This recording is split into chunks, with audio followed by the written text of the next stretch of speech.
Arsenal 1, Man City nil. Player ratings, we've finally beaten Man City. Finally. We've waited a long time for that to happen. So let's go to the player ratings and let's start with David Raya. I'm surprised I'm actually saying this. He did not have a lot to do in terms of saving shots, and that was against Man City. So that is weird. Usually against Man City, you're going to have 5 or 6 shots to save minimum. They did not have a shot. So I guess the defense did really well. So David Raya did not have a lot to do. In terms of the corner kicks that Man City took, he was really good. But in the first half, man, he was pretty shaky with the kicking. I was like, man, Raya wants to give them a goal, man. And especially the Alvarez one, we dodged a bullet. That should have been a goal. That should easily have been a goal. That Alvarez one, that was a poor mistake. I'm happy that he's still a bit confident after that. Even after that, he still didn't just kick the ball all over the place. He was still a bit, he believed in himself still.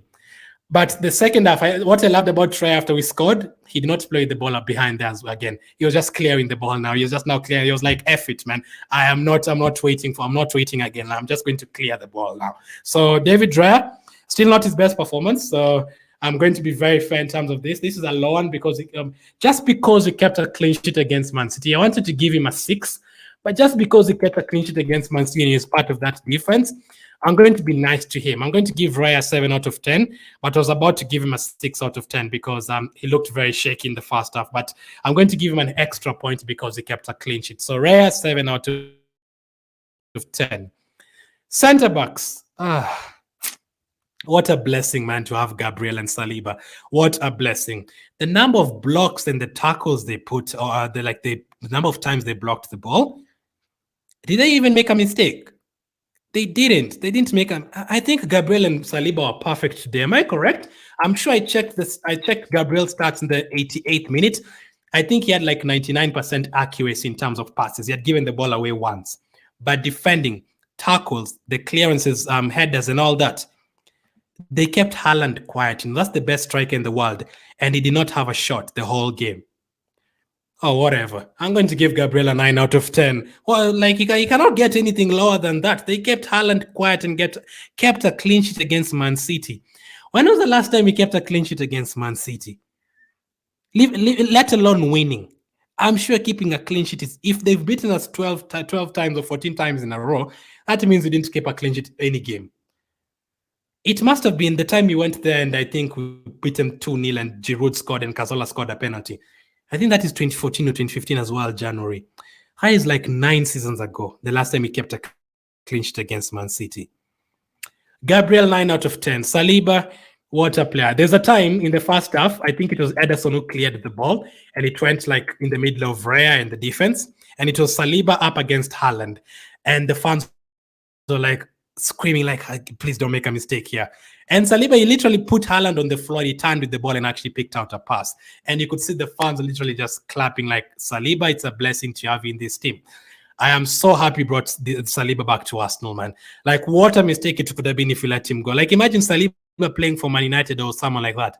Like, that would have been a bad mistake. So Saliba gets a 9 out of 10 as well. Perfect performance from him as well, next to Gabriel. The clearances, everything they did was perfect today. Do you think I've given them too high? Do you think it should be 8 out of 10? I've also given them an extra point because they kept a clean sheet and they kept Haaland quiet. So 9 out of 10. Ben White, I love him so much, man. I think he dealt so well with Doku when he came on, and defensively, very, very well as well. Clearances and all that. I mean, if I'm giving Gabriel and Saliba 9 out of 10, it would be unfair if I gave White like a 7 because I think he defended very well as well. I think Ben White was really good too. One of the most underrated players in the whole of the Premier League. I think people don't respect him at all. Actually, people still think he's a bad player. Remember, Ben White is a centre-back. He's not even a right-back, but we've now asked him to play right-back, and he's now become a right-back. The reason why every day we are talking about the predicted lineup in the lineup, and you're like, yeah, Gabriel, Ben White at right-back, is because he's played so well there. We've even forgotten that Ben White is not a right back. I'd say he's on screen. I wanted to hear what he's saying, but he looks so happy, man. The thing about he'll never beat Guardiola, that is finally out of the window. I'm going to give Ben White a 9 out of 10 as well. I mean, he didn't do anything wrong. I think he dealt very well with Doku. Also going forward, I think he was good as well. Another blessing to have Ben White, man. Over the last 6-7 years, we had to deal with Bellerin. We had to deal with Lichtsteiner. Man. Remember Lichtsteiner? Remember, going from Lichtsteiner to Ben White, that is a blessing. So I'm going to give Ben White a 9 out of 10. Zinchenko.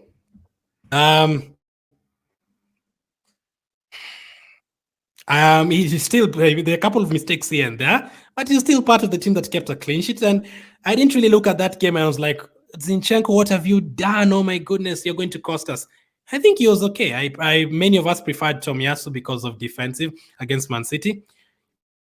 I think he did well, so I'm going to give him an 8 out of 10. I still think the others were slightly better. So 8 out of 10 for Zinchenko today. Midfield, Jorginho. He picked up a very early yellow card and I was scared. I'll be lying to you if I told you I was not scared. The moment he got that yellow card, I was like, here we go again. Another red card against Man City is coming up. If we make one more, we're in trouble. But after picking up that yellow card, I think he showed his experience. 2 years ago, not Declan Rice. I can't really talk about Declan Rice. Jorginho was a Ballon d'Or nominee. He finished third in the Ballon d'Or list. Third. Jorginho was third in the Ballon d'Or list in 2021. Third. He was the third best player in the world. So I was like, okay, show us that experience now, Jorginho, man. Come on. Your former teammate coach is having a shaky game. Don't make another foul. The passing was good. There's a couple of times Jorginho went forward and he was passing the ball to Ben White, like the looped passes and all that. I think he was okay. It wasn't as bad as I'm sure many of us were expecting it to be bad.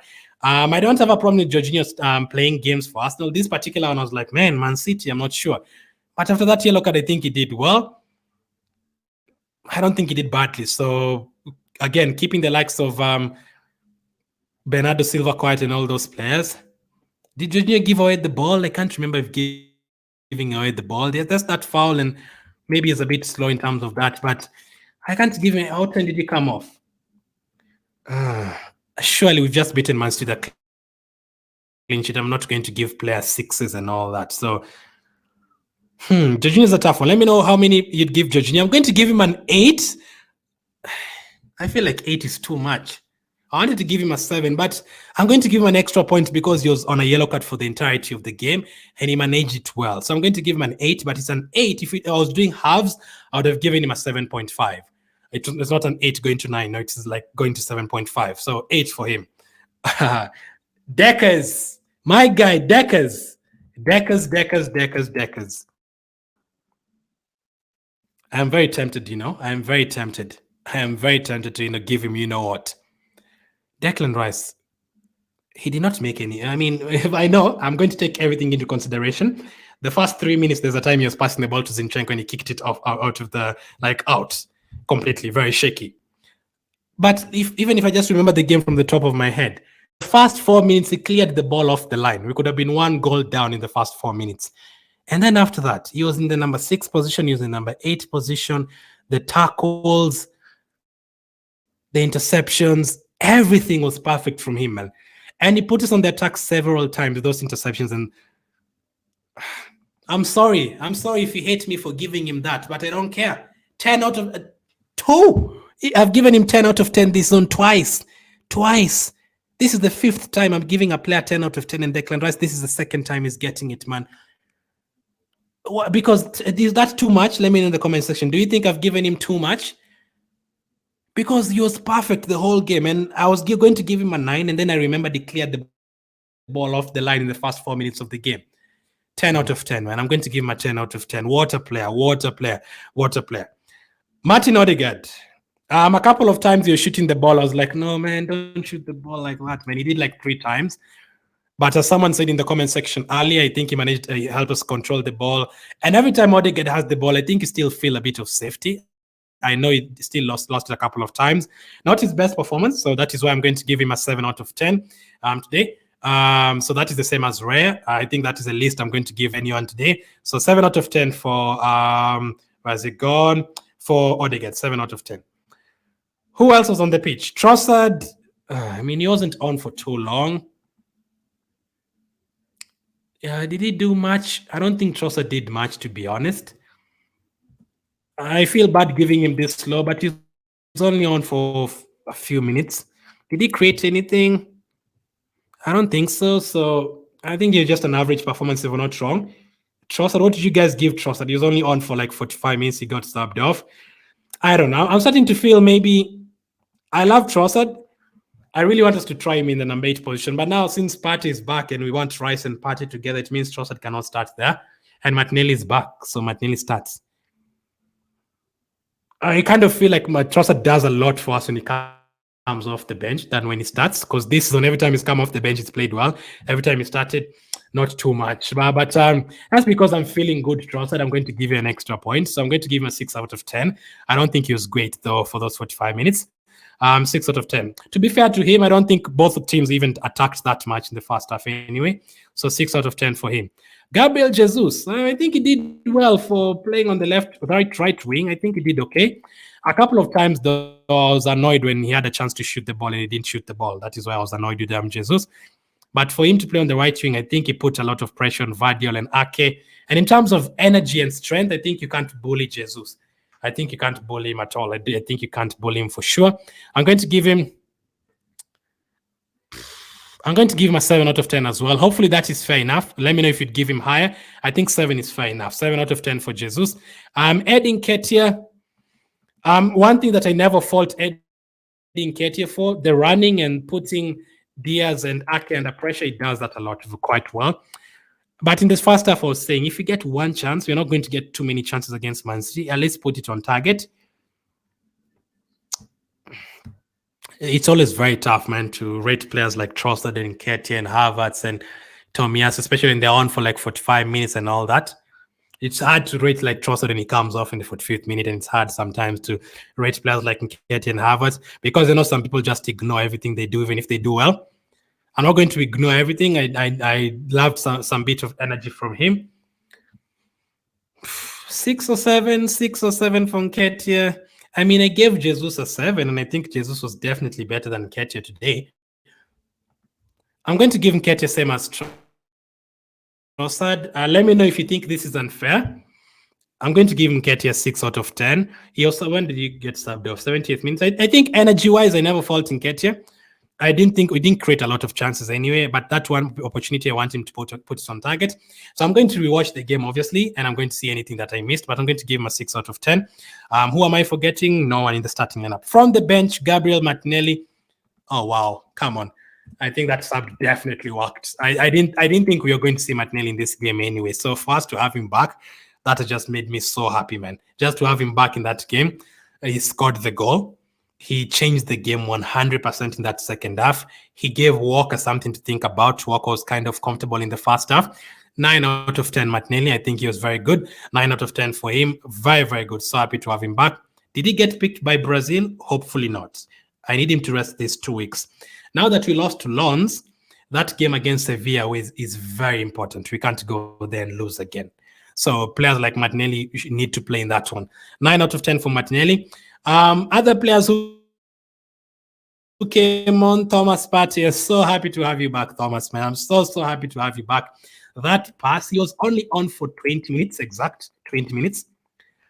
But the way he just controlled that game in midfield, and he's not scared of passing the ball forward. That is another reason why I love Partey. For him to play, this is the first time he's played since when? Was it against the Fulham game or something? It's been long since Partey played. 8 out of 10 for Thomas Partey. I think he was brilliant when he came on. I'm so happy to have him back. If you're a Ghanaian watching this, please, if he's going to go to play for Ghana, 20 minutes is enough. Come on, just 20, 30 minutes is done. I've looked at the fixtures and I'm sure, I don't think Ghana are playing any qualifier. I think it's friendly matches or something. If it's a friendly match, he doesn't have to play. It's not a qualifier. Come on, 8 out of 10 for Partey. Who else came on? Kai Havertz. I'm so happy he actually came on and helped us win the game. I was praying like, Havertz, can you please score? Let's imagine if he scored the winning goal. It would have been scenes. But he came on, he got the assist. I think he did well with that ball from Tomiyasu's head. He controlled it well, and he actually looked and actually gave a decent pass. He could have rushed that and tried to turn and shoot or something. 7 out of 10 for Havertz. So happy that he got the assist. He's not 007 anymore now. He has 1 goal and 1 assist. 7 out of 10. Who else came on? Tomiyasu. He also did very well to win that header from that Thomas Partey pass. So Tomiyasu as well. I'm going to touch wood, but Tomiyasu has been fit for 2 months. And I'm really happy about that, man. Really happy. He does a lot for us. And Tomiyasu, you can bring him on the left side. You can bring him on the right side. You can bring him on as a center back, whichever way you want. In a back three, in a back four, in a back five. I'm going to give him a 7 out of 10. Really happy when the performance I put in when he came on. So 7 out of 10. Mikel Arteta. Finally, he's beaten Guardiola, man. Finally. I every time the previews, I didn't even watch too many previews. Like I watched a couple, and I was like, I'm not going to watch this anymore because it was all about, yeah, this guy is never going to beat Guardiola, student versus, teacher. Is the tactics, he always makes mistakes. Like, why did he start Saka against Lens? I was like, nah, man, I don't want to go into this game with all that negativity. And I just turned off YouTube. I was like, I'm not watching any more previews. Today, defensively, the performance, absolutely incredible. The substitutions, all 4 subs were involved in the goal. Like literally the 4 of them, just the 4 of them. It was not like we passed it to Jesus and then to Nketiah and then to Martinelli and then Havertz and then Martinelli scored. No, it went from Partey, a sub, to Tomiyasu, a sub, to Havertz, a sub, to Martinelli, a sub. Fantastic. And I don't know if Zinchenko was in that Tomiyasu position. I don't even think Zinchenko would have been in that position, first of all. So Zinchenko would have been somewhere in midfield. We've beaten Man City. We've kept a clean sheet that is still unbeaten this season in the Premier League. We are now top. We've gone past Man City. We are now tied everything with Tottenham. This particular game, the subs were absolutely incredible. So starting lineup as well, for him to start Jorginho as well, I don't know. I need to hear how fit Partey was. He looked very good when he came on. He didn't look like someone who was injured or not ready to start. But I guess Jorginho still did well in time after getting that yellow card. The subs definitely worked. So I'm going to give it a 9 out of 10 for today. We finally beaten Man City. Finally. And I know a lot of people are waiting for us to lose so that they can say, oh, look again. Why is Jorginho starting? Why is Partey not there? So happy that we actually got the win. 9 out of 10 for Mikel Arteta.